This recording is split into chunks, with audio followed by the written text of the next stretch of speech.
2:49. Drake said earlier today, if they want to hear my voice, tell them patreon.com. And I thought that is disrespectful. You know, I listened to you guys' episode on Sunday. I guess it came out Monday. Yeah. I was getting shit on for not being on the podcast when I was on vacation. It is 5:30 on a Wednesday night for him. Yeah, that's not vacation. That's not vacation. I think that is what Drake would call new in his life, because he has a companion. And for those out there thinking, no, there's no possible way that another human, male or female, would ever want to deal with that on a significant other level, you're wrong. There's a special lady. Cooper, you've met her, right? I have. She's all there, right? She's completely normal. There's no way you're completely normal, but she comes off as she's all there. Comes off as let me just say this. There's a few females who walked through the rooms of 337 and 339 Benton that were levels crazier or less appealing than Drake's current partner. So there's that, and good on him. Yeah. This one must be just a saint. We'll get to the Patreon in a second because you psychopaths are blowing it up. But first, Kevin, I want to know your opinion on this. I've heard it multiple times. It has nothing to do with Iowa football, but it's just a good open-ended question. Do you believe that if you get offended, it is your fault? Doesn't matter what it is. If you take offense to something, it is on you, and that is actually your problem. It's a question I've been pondering lately, and I find it interesting. If I get offended by something, is it my fault? Correct. Because assuming this, that it's not being blatantly disrespectful to you specifically, if it's just a general thing that offends you, right? Like you see, I don't know, something you disagree with politically or something you do, and you just you take offense to that. I guess you could say, in a way, your mindset is a result of your self-talk and information that you take in, and you are the person that creates your own mindset. You know, there's a whole lot of influences out there, whether it be TV, newspaper, magazines, two idiots on a podcast. But awesome. You are ultimately responsible for your mindset. So if you are upset by something, then yes, I could see how it is technically your fault. But there are things out there which are both perfectly normal and you should be upset about. Right.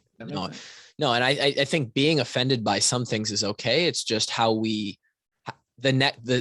connection between how you feel and then how you act or how you respond.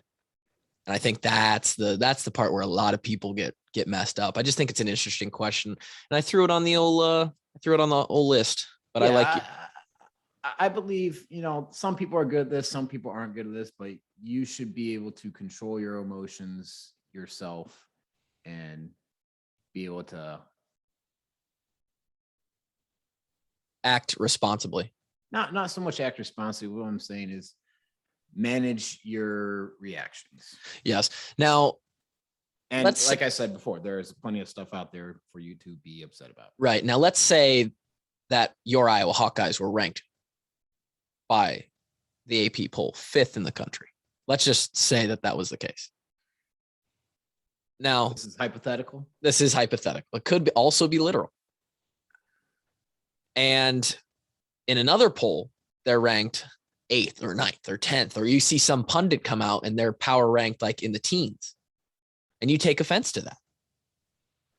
Well, you have that luxury. You get to make that decision, but it's it's your insecurity about the team that's causing that reaction. So I would say that if you're getting offended or upset by that at this point in the season by some person who I can only imagine is not on the college football playoff committee, probably not. then you are wasting your time, energy, and you're just total mental capacity on this thing. And you should probably log off of Twitter and go do something productive. Yeah. Now, not hypothetically, the Hawkeyes are ranked 5th in the country, which is cool. What was the highest we got to in 2015? Did we make it to 4? We might have made it to 3. Or 3? One year we were in 3 going into the Big Ten championship. Okay. And we fucked that up, didn't we?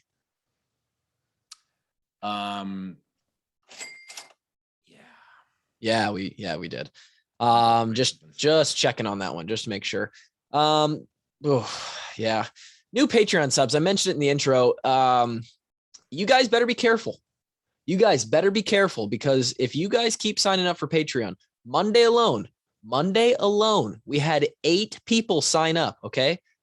And that's a whole other squad right there. And I don't know if it's just so that I read your name on the podcast. Kevin, Matthew, Kelly, Doug, Kyle, John, Dylan, Keith, Elijah, and Brennan and Paul. Those are all the signups we've had since we did the last episode.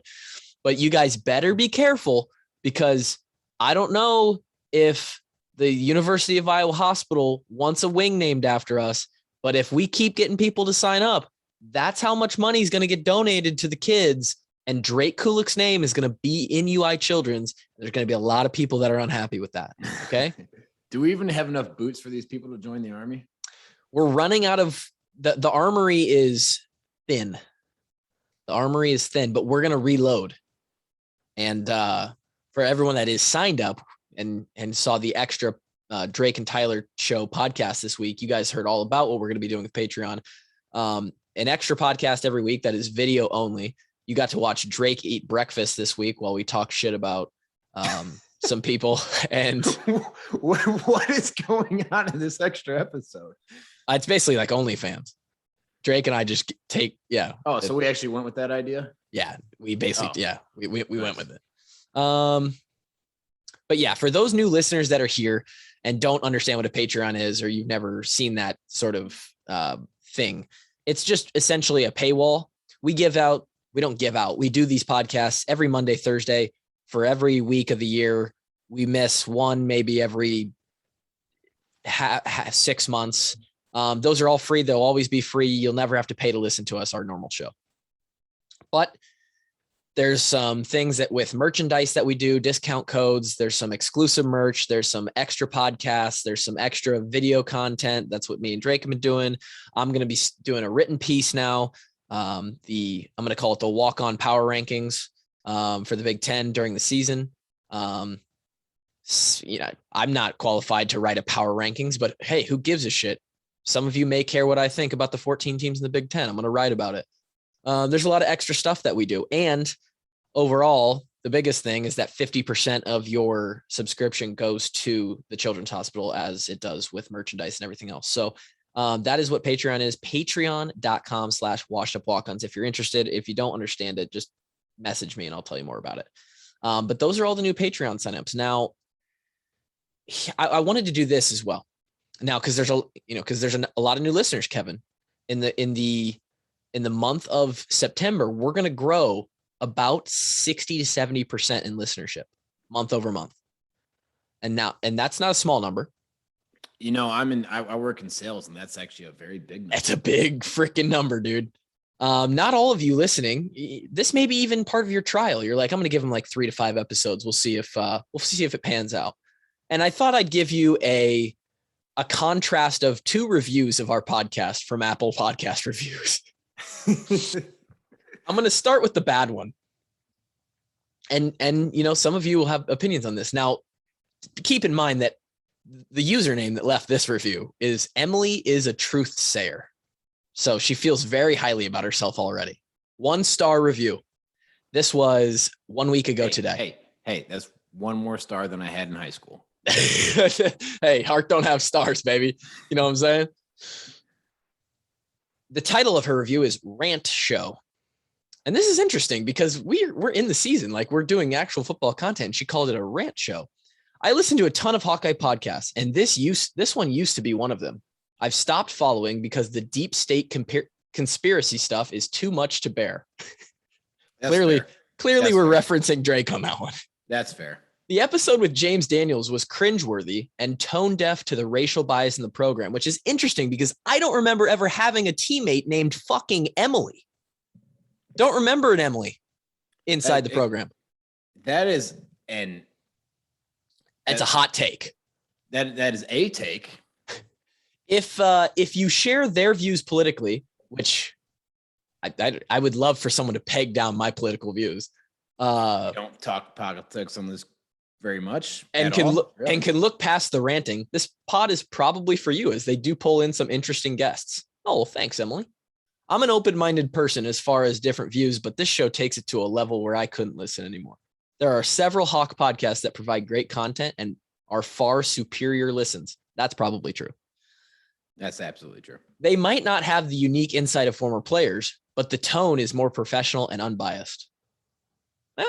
You're probably right. That's probably accurate. Yeah, sure. 1-star review from Emily. Now, here is I think given her comment, we deserve 2 stars. I do too. I think it was more of like a 2-star review. I think Drake's ranting just really, really turned her off. Drake turns a lot of people off. I can't say like what that James Daniels episode comment really threw me off. Tone deaf to the racial bias in the program. Interesting, huh? Gonna have to go back and listen to that one to let them talk about that. Right. No, you can't make everybody happy. Now, this is the opposite side of that. You only get the real shit here. So we read our bad reviews. Okay. We're going to read you a good one too. This one is by username Cole Slaws. It's already great. 5 stars. This was about a month and a half ago. Title of the review: Extra Nugs! ! Have you ever been craving Chick-fil-A? Yes. You are hungry. You know exactly what you want, in all caps. 10-piece nug, large fry, and a sweet tea. You get there, order it, pull up, pay, and receive your food in 27 seconds. Then the magic happens. You open the box of nugs, and boom, bonus nug. Best feeling ever. Got what you wanted, and then some more extra bonus nugs you weren't expecting. Well, Wash Up Walk-Ons is the Hawkeye podcast equivalent to the Chick-fil-A bonus nugs. It's the GOAT. You know what you want, and it never lets you down. And occasionally, you'll get some bonus nugs. Go Hawks. Now, I don't know. Just putting us in the same sentence as Chick-fil-A, that's like, I think that's the best praise. High praise. So there's some contrasting views for you guys out there. Hopefully that was enjoyable and entertaining. Do we have any like 2 through 4 stars, or is it just 1 or 5? Majority 5-star reviews. The next highest is 1 stars because they really want to make it hurt, And then a few 4 stars. Let me see if I can find a 4-star or a 3-star. Here's a 2-star.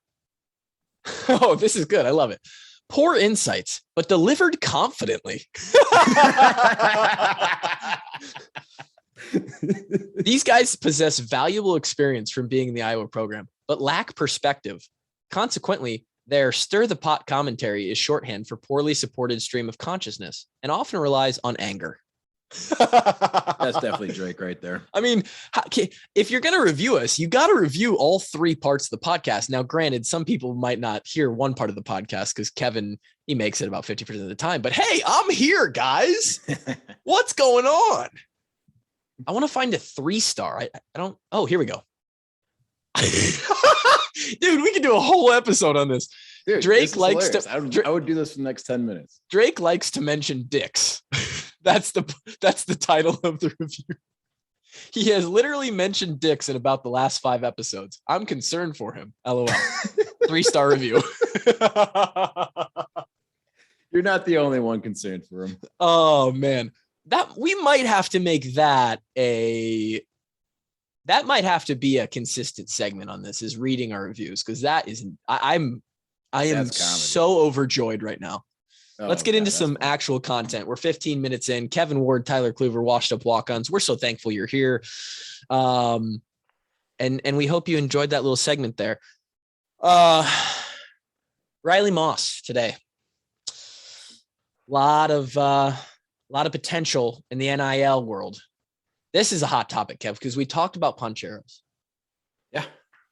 And Riley Moss, he is appealing to what some would say is the Iowa golden, the golden nugget, the treasure that Indiana Jones pulls from the slab, right? Whatever he pulls from the slab, I don't even remember. Been a while since I watched Indiana Jones. He in an interview said something about pizza or whatever, and he's like, I like Casey's Pizza. Like, Casey's Pizza is my favorite. And then it blew up on Twitter. El Prez retweeted the interview video of him and said, this guy just doesn't have a brain, because El Prez has a history. When he came to Iowa, they tried Casey's Pizza. He said it was trash, blah, blah, blah. And then everybody just started tweeting Casey's like, hey, in the era of NIL, this seems like a good matchup here. What do you think? I mean, you got a very high performing starting Hawkeye. Hard to perform higher at this point. Was that? Hard to perform better at this point. Yeah, he's playing out of his mind right now. Who is going to war with the internet pizza guy, Dave Portnoy, fighting for your pizza? You pay that man as much as he wants. I say you leave if there's not a Casey's representative at Riley Moss's door with a blank check within the next week, then Casey's needs to reevaluate themselves. Right. Exactly. And it's not like it's completely authentic too, because it was born out of nowhere. It's like, oh yeah, like Casey's Pizza, and it blows up, and then now, dude, it's a match made in heaven. That's how things happen. That's how it should happen. That's 2021 right there. If you're thinking, well, it's just going to be the big time, like, I don't even know. I mean, he's over the first 2 games and he started to become our big time player on defense. But like, going into the season, you would have said Linderbaum, Tyler Goodson, Spencer Petras. Riley Moss might not even been in the top 5. Does anyone have like any big deals out there? Like, I know I see that Justin Britt in the wings. I saw that. Yeah.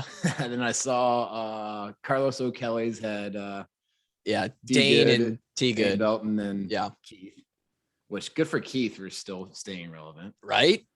Yeah, that's, if you sift through those podcast reviews, you'll see several people who are super informed reviewing us that apparently that's our only goal with this podcast, is to stay relevant within the Hawkeye space. Yeah, I mean, that's fair. I mean, Drake could give a shit, and I don't give a fuck. I don't think any of us care. Oh, you want a little? Yeah, that. That's $5 for the kids right there. Yeah. So, it just got me thinking, like, what really is the most? What makes the most sense outside of like Tristan Wirfs and Bush Light, which I don't think they're gonna allow alcoholic. Did the NCAA say anything about alcohol or gambling or any of those? I'm not vices? sure. Like, a lot of the guys are 21 and older, but I highly doubt the universities are gonna want that. I don't think KF's up there saying, hey, if you can get a fucking Bud Light sponsorship, okay, that'd be fucking go ahead, huh? Hey, get about 12. Bring them into the weight room. We'll do 12-ounce curls, huh? Shit. I don't know. Yeah, I can't imagine that the school would like that very much, which would be super hypocritical since they're selling beer at the stadium. Yeah, to try and make up their COVID deficit. Yeah. And I'm not gonna lie, I helped them out a little bit week 1. I'm sure you did. You gonna be there this weekend? I am not, actually. I got my nephew this weekend. Is the family gonna be there this weekend? Family's not gonna be there this weekend. Oh man, there's no Ward tailgate? No Ward tailgate this weekend. Wow, that changes my plans, because I was gonna at least stop by there for a half hour or so. I'm gonna be going. Sorry, man, no cookies for you. All right, next week? Nope. No? This is one I'm a little upset about. My best buddy from high school is getting married. Oh no. And if you know anything about me on this podcast, one, there's 2 things Kevin Ward is in for in life. Okay. One of them is Iowa football. The fall. All I want to do Thursday, Friday, Saturday, Sunday, Monday is watch football. That's all I want to do. Yeah. But I'm going to go to his wedding. Also, don't have a wedding on a holiday weekend. Yeah, don't do that. Don't do that. Don't be that guy. Hey, you're not that guy, pal. You're not that guy. But he is that guy, evidently. Well, it's it's not his decision. It's Well, yeah, there's probably some female influence there. a little bit. So I'm not going to be in Kinnick for the game against Colorado State either. That is tough. I will then. Are you gonna miss? I don't think I've ever missed 2 back-to-back home games in my life before. Well, there's a time for everything. Well, then the Penn State game, if you go to that. Penn State game, I'm going. I don't care. I'm going. I don't care if I don't care what happens. I'm going. That could be. I don't care if I get my leg chopped off. I'm crutching it over there. Yeah. I told you guys in the group chat, I think that is going to be an electric game. I think Penn State's really good this year. Yeah, they are. Yeah, potentially 2 undefeated teams. Yep. Penn State's got Auburn, and then who they have next? They have another good team the following week. I'm not sure. Maybe Indiana. We're not going to look too far ahead because obviously we'll hype that one up as much as it needs to be when we get there. But that, Kev, anyway, I'm saying sold out night game. Kinnick game day is going to be there, and it's going to be awesome. Yeah, if they both keep winning, they will. Game day is in Iowa City in 4 weeks, so get ready to. And they haven't announced the time yet, and I'm begging for a night game. It would be a shame if it wasn't, but from what I've heard, other people sort of guessing, it's got to be a lock, right? They're saying it's going to be in the morning, man. No. Yeah. They're saying that Penn State game is going to be an 11 a.m. kick. Okay. 11 a.m. kicks are my second favorite. So yeah, true. All right, but back to the what's the perfect match made in heaven here? Like, what's an Iowa or a Midwest brand NIL wise that would really I don't know. IV. Oh, they have to be doing something. They literally the Hy-Vee Hawks. They have the van and everything. They gotta. Yeah. Maybe they feel bad if they only sponsor one guy. True. I don't know. What else is out there? The Washed Up Walk-Ons are out there. Yeah, well, we don't got that much money. I know, but here's what I was thinking, man. Like, what if we go big? What if we do it big? What if we set up a walk-on NIL fund, and every year we come up with some big fundraiser or a couple big fundraiser events each year, and then every year we take that money and give it to the senior. If there's any senior walk-ons, right? So our senior year, it would have been Hewlett and Gaffey and us. I don't know. No. Were you okay, I guess. Yeah. I think Drake. I think Drake technically. I don't think he was on scholarship for the season. He wasn't. No. People who were still walk-ons at that time. Oh, that'd be cool. I mean, how are we going to raise the money? I see. It's a big thing. If you do something like that, you gotta figure out a lot of logistics. I don't want to do OnlyFans. Please don't make me. I was thinking we start post. You're going to have to take your clothes off. I mean, that's just what it is. And see, this is where we dip into those. Someone's going to give us a review. Well, they just want to talk about taking their clothes off. Yeah. Give us 3 stars. That's at least 3 stars. Jennifer, I mean, come on. No, I think that'd be a cool idea. Yeah. It just takes a lot more than we've currently put into anything with this brand. I mean, hey, we're giving out free money. It's not no, I think people would buy into it, right? Well, I don't think it's whoever the walk-on is would be pissed. Hey, we only gave you $80. You're right. No, they're not going to be mad. It's more than zero, right? But I'm thinking they'd be happy with a $50 gift card. I'm sure. What if we pair up with a golf course? Everyone loves golf. Early in the summer each year, or in the spring, summer, May, somewhere around there, we do a Washed Up Walk-Ons golf outing somewhere. We get Dallas Clark to come, the fucking lead walk-on. There's one for the kids. And and we get all our buddies who are walk-ons, Nick Easley, Jake Gervais, every walk-on that turned their name into something at the University of Iowa that we can get. Everybody gets shipped off with a group of 4. It's just like any other charity event with celebrities. And then the entry fee all goes to whatever we profit from the entry fee or the golf course charges. You just do the difference and it all goes into a fund. And cool. Like, what if we get like 25, 30 grand? And then obviously people could just donate if they wanted to as well. Right. Like, I think you're vastly overhyping how popular we are. I think if it caught on, people who don't know who we are would chip in $100, $200 for a walk on, Hey, just saying. Let me just do the math here. Only takes 150 people to donate $200, and that's 30 G's. You got 3 walk-ons. Senior walk-ons pull 10K from the old washed up. Say you get 18 foursomes at $100 a pop. That's $7,200. I understand that, but all the money wouldn't just come from that, right? Like maybe we do a couple other things and then we just leave the donation up all year. We plug it on the podcast all the time, Yeah. You might be able to pull like 20 G's. And then we walk in and we walk in with racks of hundreds and we go in and we say, what's up, everybody? We played here a long time ago. We lost a Big Ten championship and we understand that is a blemish on this program's record in history, but also there's some walk-ons that have been killing this shit. Jimmy, Johnny, and Luke stand up and we just start tossing them stacks of hundreds, and KF is in the corner like, oh shit. All right. I thought this was a good fucking idea. It's not okay. The KF term Mickey Mouse operation comes to mind. That's a Mickey Mouse operation. I don't care. I'll wear a Mickey Mouse hat in there if I have to. I'd love to hand the walk on some money,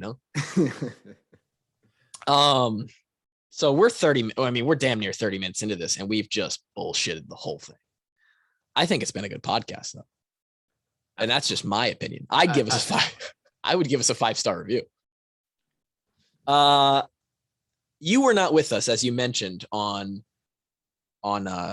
Sunday. You were in Vegas. That Vegas hotel room bed did look soft. Comfy. How did it sleep? It was comfy. It was good? I'll tell you what, I got the best 2 hours of sleep in my life. You went to bed at what, like 6 a.m.?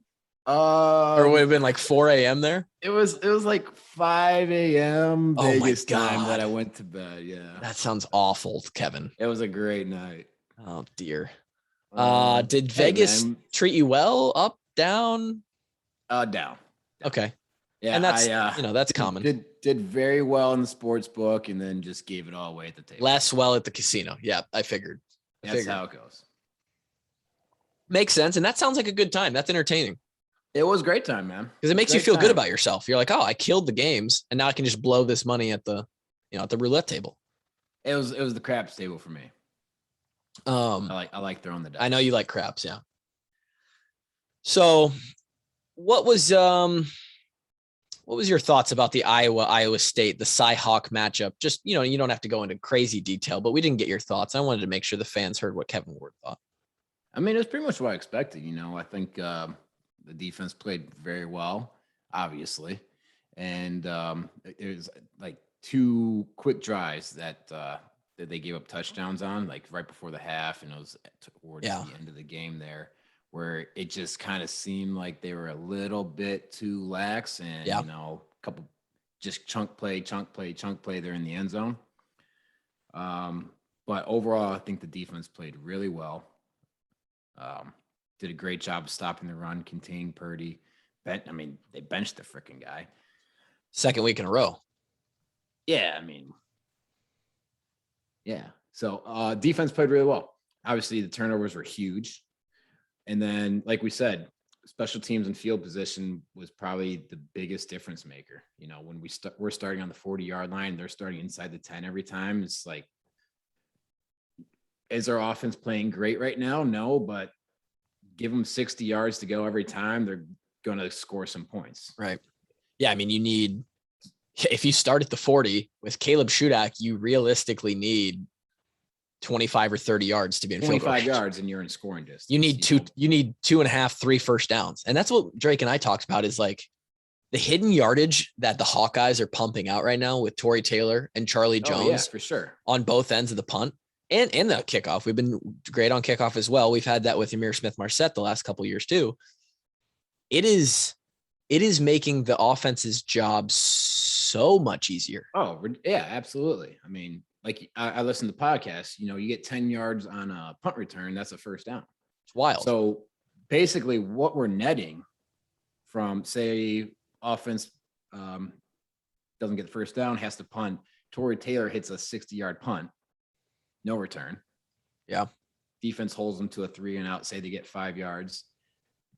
A good punt is 50 yards from the opposing guy. We get 10 yards back. That's essentially a 20-yard offensive play, and it's 1st and 10. Yeah. But going back to my point is like, we start 35 plus almost every drive, it felt like. Eventually, we're going to score some points. They had to go 90 plus against our defense almost the entire game. That's literally almost every drive. It's like, come on. And what you're seeing there, folks, is man, and me and Kevin know this to a T, right? We didn't play offense, but I do want to mention that every time I was on the field, I had the ball in my hands. Just saying. They only put the ball in the hands of people they trust.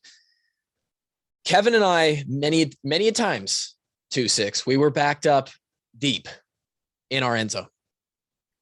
Too many, and it's very uncomfortable. It doesn't feel good. It's very uncomfortable as a punting team to be backed up inside your 15, 10, 5-yard line. I remember one at Wisconsin that was about the 2-yard line. Yeah, it's a very stressful play. It does not feel good to have your heels in a different color grass. Okay. Either A, them boys are coming. They're coming. Or B, they're not coming. They're not coming.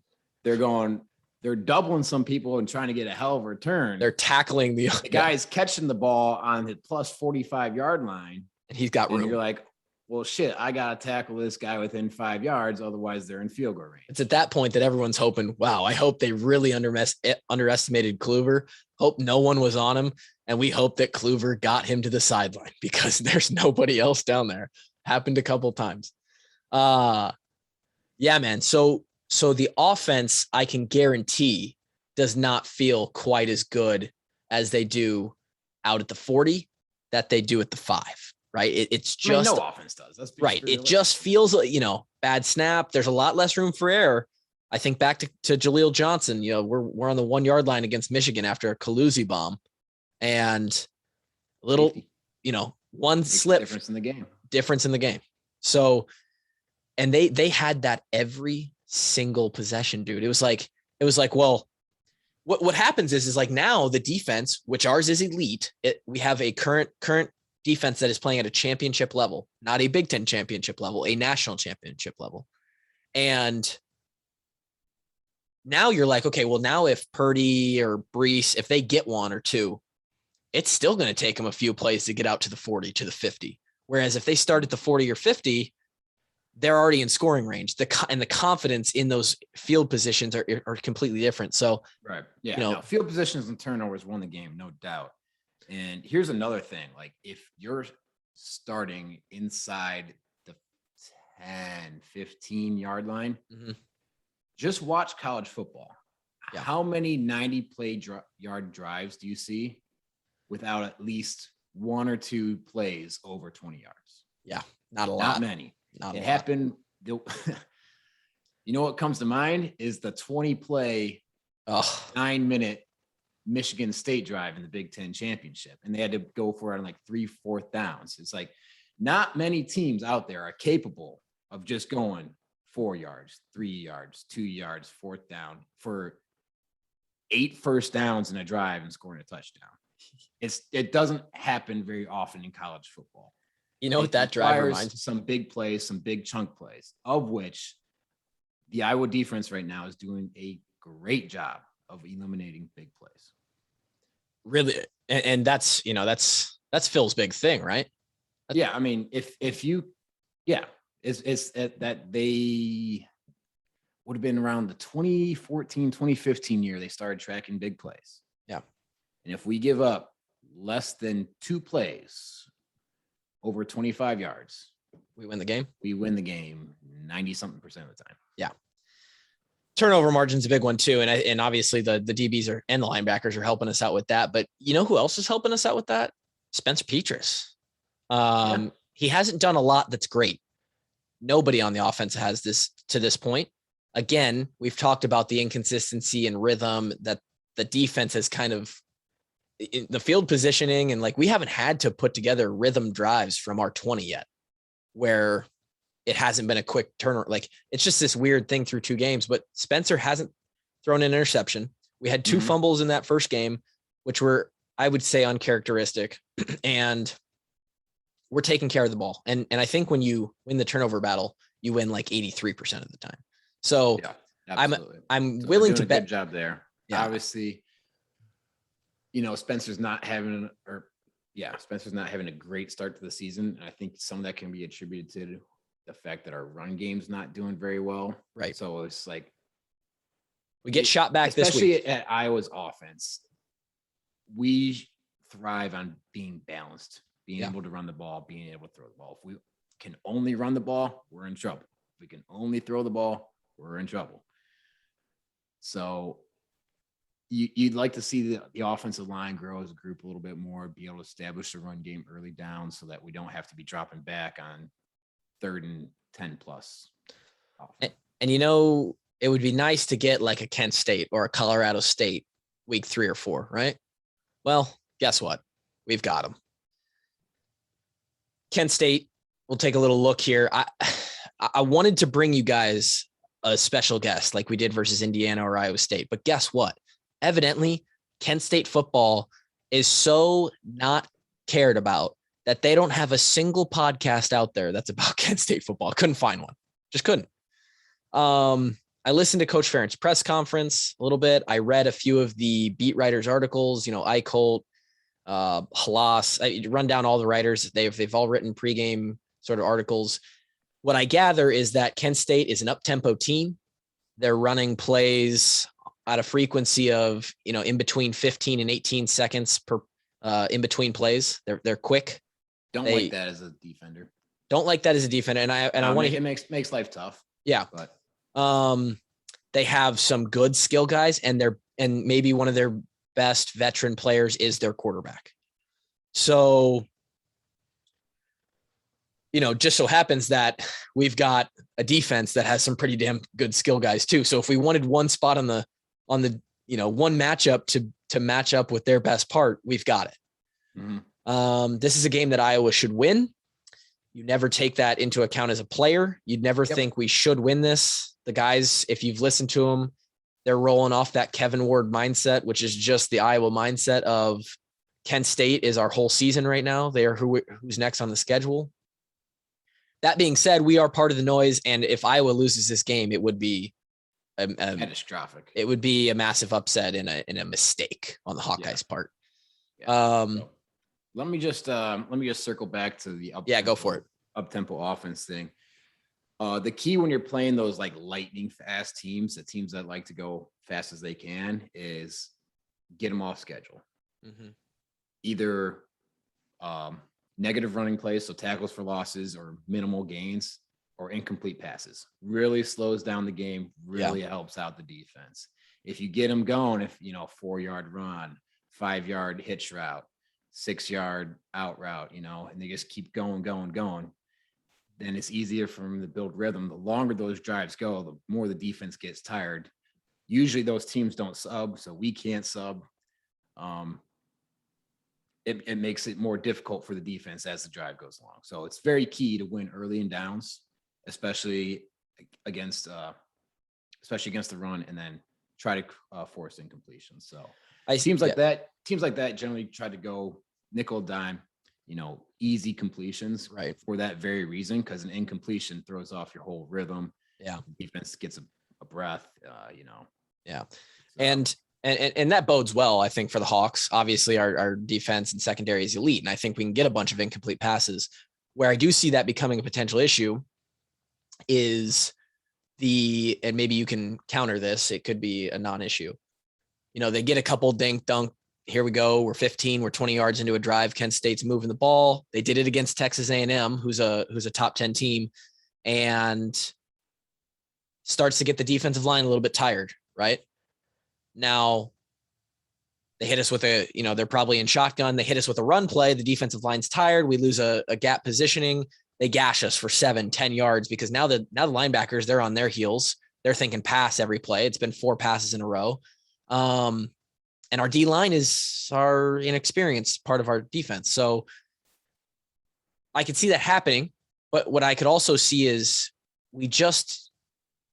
I know they have 11 guys and we have 11 guys, but our 11 guys should be better than their 11. Oh, 100%. And I can tell you they are. And not only that, but because you're better doesn't mean you always win. Right. And not only that, but, and I'm going to continue to call it the Doyle effect. Anyone who gets triggered can get triggered. I just have a hard time believing they're better conditioned and more well put together physically than us. 100%. And that will wear them down. So while they may look like they have a lot of energy and tempo early in the game, that is something too. When and we've seen it a lot, a Big Ten team can wear one of those teams down. And by the third, fourth quarter, it's like when Marshalltown played the Des Moines schools, man, you just run out of gas eventually. Yeah. Yeah. And it'll be important for, this is what I love about our style of play is our offense is very methodical in the way that we move down the field. We huddle up, we generally snap the ball with less than 10 seconds left on the play clock. Keeps the defense off the field. The way we play offense makes it so much easier to play defense. Yeah, no, you're right. I think that's something that a lot of people don't think about as well. It's like when the other side of the ball's out there, it's not just about what they're doing. It's about what they're doing for their own offense or defense too. Right. Exactly. I mean, it's hard to score when you don't have the ball. Yeah. The Big 12's gotten a little bit better at this, but think about it like 5-6 years ago when they were scoring 50 to 50 something every other game. It's like, okay, well, you go super fast. You only go for shot plays. You score in 3 plays in a minute and 20. And your linebackers are looking at you like, dude, what the fuck, man? Your defense has to take 90 snaps is on the field for 35, 40 minutes. It's like, of course you're giving up a shit ton of plays. Yeah, they're not going to be quality reps when you're playing 2 games inside of 60 minutes. Yeah. That's why I fully believe in complementary football. Yeah. I want to circle back one quickly because I had this question asked me like 10 times. Clearly there was a bad snap. We touched on it in the podcast the other day, but then we got sidetracked on how good Torrey Taylor and Charlie Jones was. There was a bad snap the other day. Here's what happened. Because there was a no-name snapper that came in with a jersey and it looked like Epinessa's brother. It wasn't Epinessa's brother. Spiewak, I don't know what's going on. It's not I don't have the power to go in there and be like, hey, Coach Woods, what's going on in the specialist head right now? I don't give a shit. But Spiewak had a high first punt snap. I can tell you that when you have the balls in your hand, when you have balls in your hand, Kevin, yeah, it gets sweaty. Let me tell you, when you have the ball in your hand and you're in Jack Trice Stadium and the game is sort of literally in your hands, right? You throw that thing over the punter's head. It completely changes the complexity of the game. You don't want to think about that, but sometimes it feels like that. You get a little nervous. There's absolute electricity flowing through your body. He throws the first punt snap a little high. I was like, oh, okay, well, first snap. I've been there before. They come out for that first field goal that Caleb missed. Not the holder's fault, not Caleb's fault. I'm surprised they even got off the kick that they did. Yeah, it looked like he fully paused as he's about to kick it. Yeah, it was the snapper's fault. Really, really high wobbly snap. Don't know what Spiewak was going through there. Not sure what happened. He's always been money on PATs. The next play that we had with PAT field goal, we brought out number 39, who on the roster is Epinessa's brother. I forget his first name right now, but it was not actually Epinessa's brother. It was the true freshman long snapper, Luke Elkin, who has risen up the depth chart and really came in and snapped some really nice, clean footballs for the PAT field goals. Spiewak stayed in on the punts. That's what happened for all those listening. Back to the Kent State. There's not much more to say. We didn't get someone to cross over and tell us what's going on here. They lost 41-10 at Texas A&M. Then last week they've been an impressive team so far, in my opinion. Right. Then they went and beat an FCS school Virginia Military Institute. I think they literally pulled people. Is that the school that Manders went to before he came? It might be Manders High School. I think they played Manders High School. And so they beat those guys 60-10, but I think that they might have like 8th graders on that team. I'm not sure. So Manders went to some school like that. I know. I'm fully aware. I want to know if that's the one. Manders might've been in the game. He honestly, so it's hard to get a gauge on these guys. The line, and you know what? Now that I mentioned the line, let's just bring in Kevin. Let's bring in the expert. The walk-ons did well, Kev. Big week 2, 8-1. Technically 7-1. 7-1. Yeah, right. Pick. You're right. I tried to avoid that this week, but I have 3 picks. Maybe they coincide with yours. Drake's probably does not with either of ours. So go ahead. Drake's a crazy man. Just bets the NFL, the hardest thing to bet in the world. Right. All right. We're back to even, all of us, by the way. All 3-3 now. So the whole podcast, we're back to even? We're back to even. All right, 9-9. Winning week this week means we're actually in the money. Correct. We're losing on the juice right now. All right. I like the over in the Alabama-Florida game at 59.5. Okay. I think you got 2 very high-powered offenses. Not so sure on Florida's defense right now, and Bama's defense. I think they've been untested. I know they played Miami. Miami has not looked very great so far either. So I don't know what to expect for either of these defenses. I like that over. I think you can see a little bit of a shootout there. Last time they played would have been the SEC championship. I think the score was like in the 80s. Yeah, I was going to say, what was it, like 42-35 or something like that? It was higher than that. Oh, wow. Like 50-40 something. Wow. Yeah, so I like the over in that game. I also like Pittsburgh -15 versus Western Michigan. Okay. Pittsburgh coming off a big win at Tennessee. Their offense looked very good, very high power. They got some good receivers. And then Western Michigan, they just beat Illinois State 28-0. Okay, Illinois State's not as good as they used to be. They got shellacked by Michigan week 1. So I like Pittsburgh to cover 15. The Fighting Joel Welsh's. He's at Central Michigan. Oh, Central Michigan. Damn. Yeah. Sorry. Nope. Yep. The Fighting former PJ Flex, I mean. Exactly. The ex-Row the Boaters. Yeah. And then I like the under in the Northwestern Duke game at 49.5. Oh, yeah. Oh, yeah. Give me a 21-10 final. If that. I think Northwestern has a decent defense. They just got to work on a little bit. Their first week versus Michigan State didn't look very good, but they have the potential to be there. And both these offenses, I think, are just atrocious. Yeah. So I like the under in that game. All right. Those are Kevin's 3 picks. Of course, we will have this graphic up early Thursday morning by 10 o'clock so that if you guys want to mosey down to your local casino and place a bet, or if you're just smart, just get an app. It's legal now. So personally, I get the tickets. Kevin likes keeps me from betting dumb stuff. Yeah. Kevin, that's probably smart for you. I'm going to give you Drake's lines real quick.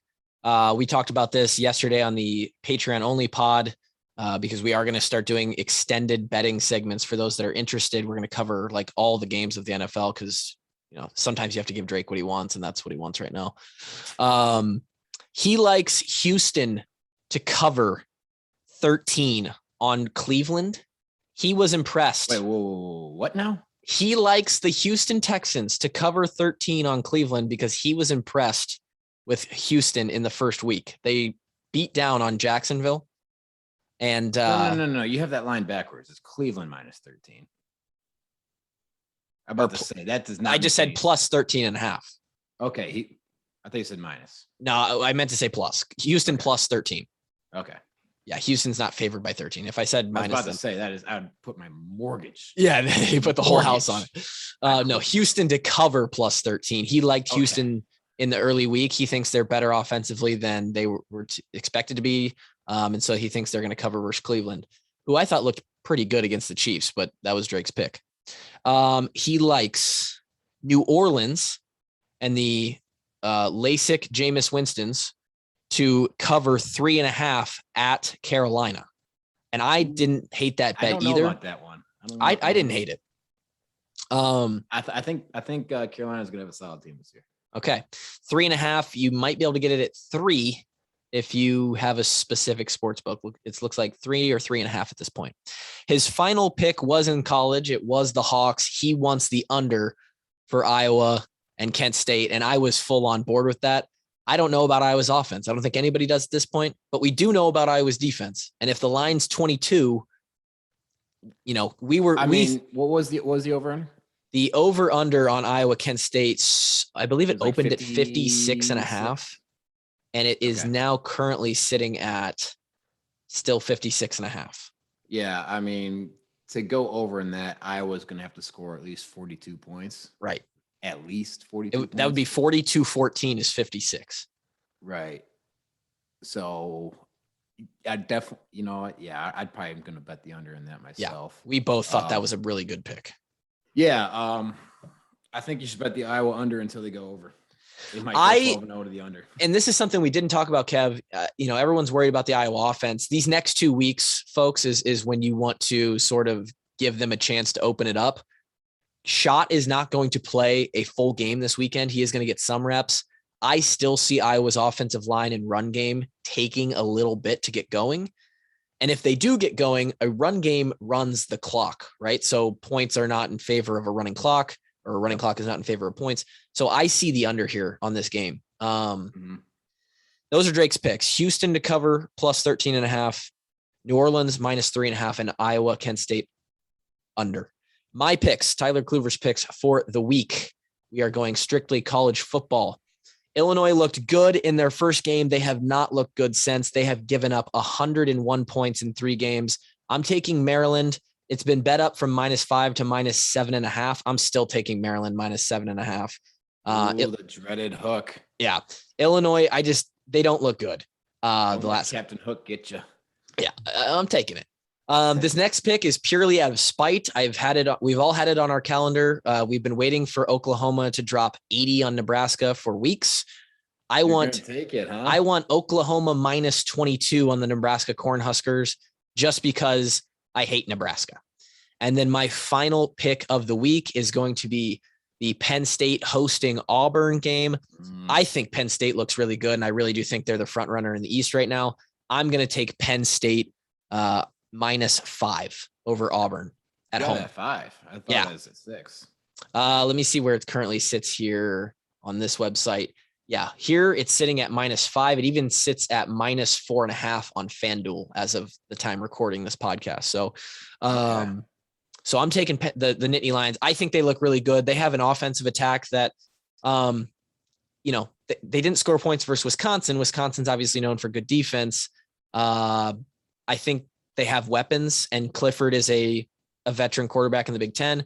Their defense has a couple studs as well. Penn State's a good team. I was looking at that game earlier too. I'm surprised it's gone down, actually. Yeah, I was too. So, and I think they play well at home. That's a great place to play. So, those are my picks: Maryland to cover, Oklahoma to cover, and Penn State to cover. We will have those out. I just looked at is the Oklahoma Nebraska over under 62 might be a good over.